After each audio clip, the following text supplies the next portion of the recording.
امن کی پہچان پاکستان، دنیا بھر کی نظریں پاکستان پر لگ گئیں۔ ایک طرف تہران سے وزیر خارجہ عباس اراغچی اور سپیکر باقر کالباف کی آمد ہے، تو دوسری طرف واشنگٹن سے نائب صدر جے ڈی وینس، اسٹیو وٹکاف اور جیرڈ کشنر اسلام آباد کی سرزمین پر قدم رکھ رہے ہیں۔ آج پاکستان دنیا کے دو بڑے حریفوں کے درمیان پل بن کر کھڑا ہے۔ آج ہم بات کریں گے امریکہ ایران مذاکرات اور اس میں پاکستان کے اس مرکزی کردار کی جسے آج پوری دنیا نہ صرف مان رہی ہے بلکہ اس کی مکمل حمایت بھی کر رہی ہے۔ عمیر جی بالکل، دنیا بھر کی نظریں ہیں اس وقت پاکستان پر۔ پاکستان کا شہر اقتدار اسلام آباد ہے مرکز نگاہ۔ امن کی پہچان پاکستان، ایک طرف تہران سے وزیر خارجہ عباس اراغچی، اسپیکر باقر کالباف کی آمد ہے، تو دوسری طرف واشنگٹن سے نائب امریکی صدر جے ڈی وینس، اسٹیو وٹکاف اور جیرڈ کشنر اسلام آباد کی سرزمین پر قدم رکھ رہے ہیں۔ ڈاکٹر جمیل احمد سابق سفارتکار ہمارے ساتھ موجود ہیں، انہیں شامل گفتگو کرتے ہیں، انہیں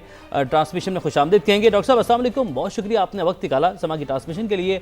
اب دنیا بھر کی جو نظریں ہیں وہ اس وقت پاکستان اور اسلام آباد کے اوپر مرکوز ہیں۔ یہ کتنا بڑا تاریخ ساز لمحہ ہے، بتائیے گا۔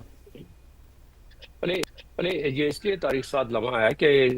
ورلڈ وار ٹو کے بعد کبھی آپ کو کوئی اتنا ہائی پروفائل کی ڈپلومیسی بھی نظر نہیں آئے گی اور ہائی پروفائل کا ایونٹ بھی نظر نہیں آئے گا۔ یہ میں کیوں کہہ رہا ہوں؟ وہ اس لیے کہ ورلڈ وار ٹو کے بعد دنیا کے کسی سربراہ نے یا کسی شخص نے دوسرے ملک کو دھمکی نہیں دی کہ آپ کی تہذیب ختم کر دی جائے گی، جس کا مطلب بہت خطرناک ہوتا ہے، نیوکس کا مطلب ہوتا ہے۔ اور اس کے بعد بالکل چند گھنٹوں رہ جانے سے پہلے پاکستان کا پوری دنیا میں ایک ابھر کر آنا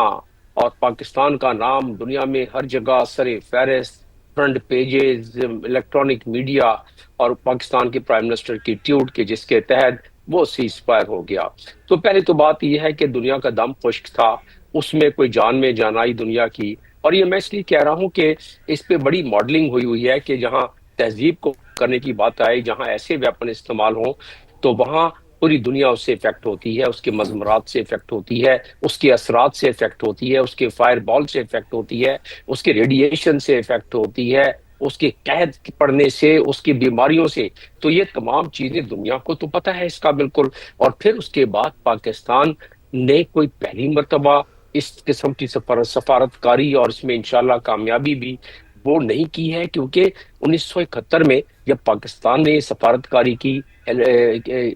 کیسنگر کو خفیہ طور پر لے کے گیا، پھر اس سے اگلے برس ان کے صدر کو خفیہ طور پر چائنا لے کے گیا، اور چائنا اور امریکہ کی اس کے بعد دوستی ہو گئی، سفارتی تعلقات ہو گئے، چائنا ایک ویٹو پاور بن گیا۔ اسی طریقے سے جو ایکارڈ ہوا تھا جنیوا، جس میں سوویت یونین اور امریکہ کی برف پگھلی تھی، گورباچوف اور نکسن کی، تو ریگن کی، اور اسی طریقے سے آگے جا کے پھر دوحہ ایکارڈ۔ تو پاکستان کے ڈی ایل اے میں شامل ہے کہ پاکستان اس قسم کے رسپانسبلٹیز کو، ذمہ داری کا بیڑا اٹھا سکتا ہے۔ اور کل جو اسٹیج سجنے والا ہے، اور بلکہ آج سے سج گیا، آپ اسلام آباد کو دیکھیں کہ کس طریقے سے سیکیورٹی کی ڈپلائمنٹ کی گئی ہے، کس طریقے سے ہمارے اکابرین اس کو ہینڈل کر رہے ہیں۔ اور کل کی صبح جب طلوع ہوگی اور صبح کا سورج جب طلوع ہوگا اور اس کی کرنیں دنیا میں جہاں جہاں جائیں گی، وہاں ایک اوس اور امید لے کے آئے گی کہ دنیا میں جو درد شروع ہو گیا تھا اسٹیٹ آف ہرمز کی وجہ سے، دنیا میں ایک معاشی بحران آنا شروع ہو گیا تھا، ریسیشن کی آمد تھی، مہنگائی بڑھ چکی تھی، چاہے وہ امریکہ ہو، یورپ ہو، ایشیا ہو، ہمارا اپنا ملک ہو، تو تمام کے تمام اس کے اثرات سے، جب مضر اثرات سے بھگت رہے تھے تو درد بڑھ رہا تھا۔ جب درد بڑھ رہا تھا تو ایسے میں اس درد کا دوا بن کر پاکستان کا منظر عام پر آنا، یہ ایک یقیناً بڑی بات ہے، جس کی وجہ سے کوئی 35 ممالک جن کے سربراہان زیادہ تر اور وزرائے خارجہ جو پاکستان سے، جنہوں نے فون کر کے پاکستان کو اس بات میں سراہا ہے کہ جی یہ بہت ایک اچھا شگون ہے، ایک اچھا موقع ہے، پاکستان محنت کر رہا ہے۔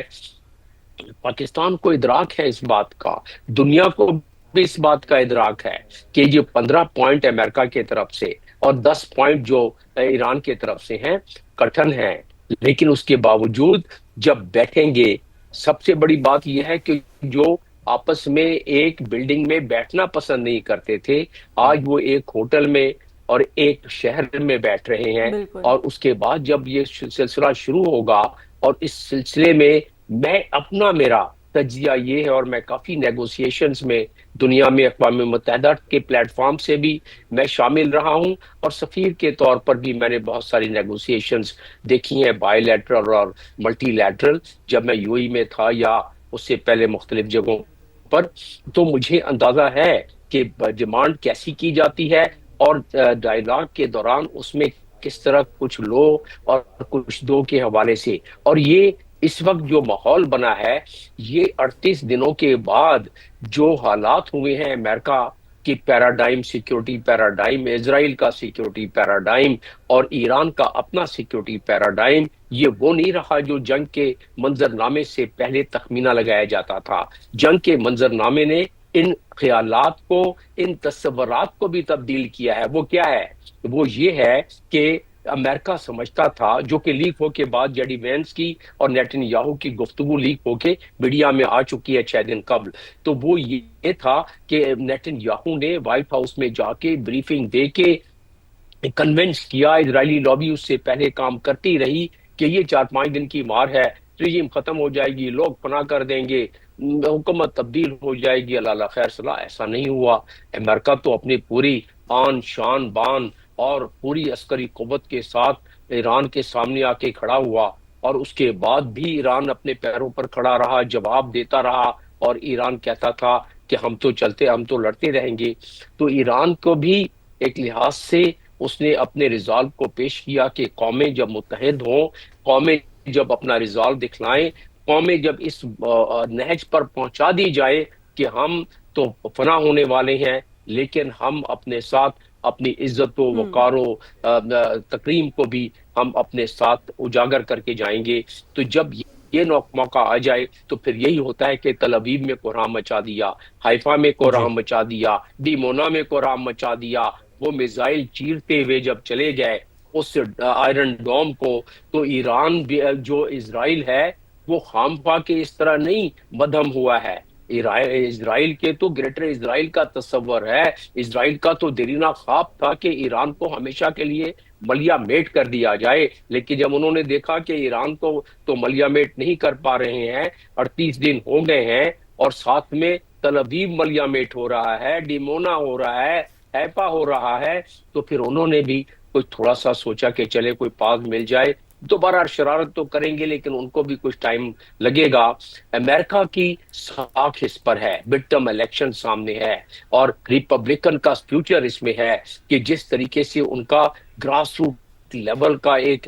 پریشر بڑھ رہا ہے. امریکہ میں 90 لاکھ لوگوں کا مختلف مقامات، مختلف ایونٹس میں، 3,300 ایونٹ میں نکل کر باہر آ جانا، جی نعرے لگانا، یہ اس سے پہلے تو نہیں دیکھا گیا ہے. حالانکہ جلوس جلسے تو پہلے بھی ہوتے رہے ہیں. تو ایسی صورت میں تینوں فریق، میں سمجھتا ہوں کہ اس وقت جس نہج پر پہنچے ہوئے ہیں، ان کو پاکستان جیسا ملک ملا ہے جو کہ ایک پلیٹ فارم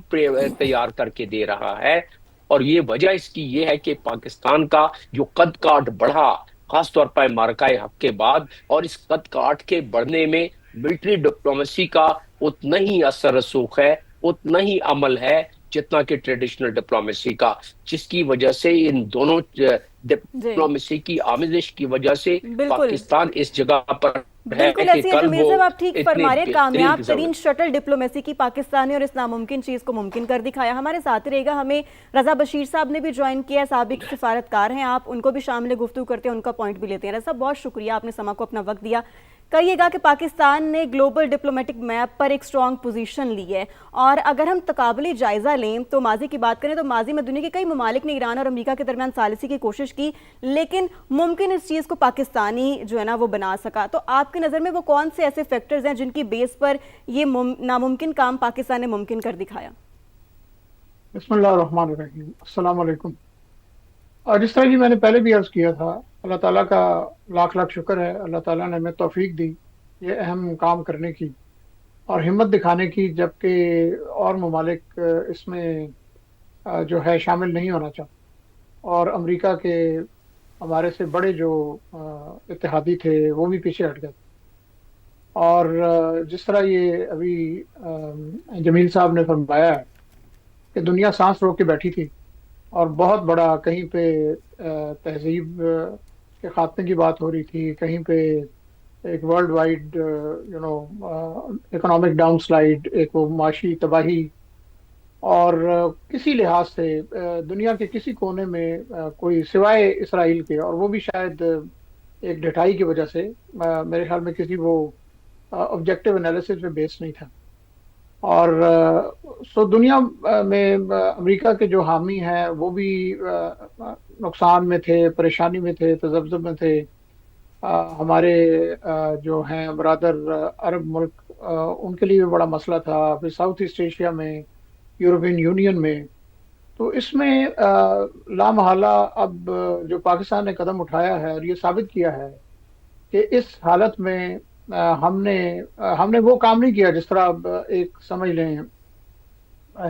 سڑک پہ اگر کوئی حادثہ ہوتا ہے تو ایک ایٹیٹیوڈ یہ ہوتا ہے کہ آپ یا وہ جو زخمی ہیں ان کی جو ہے سامان اٹھانا شروع کر دیں، اور یا سمپلی اپنا منہ دوسری طرف کر کے بھاگ جائیں وہاں سے۔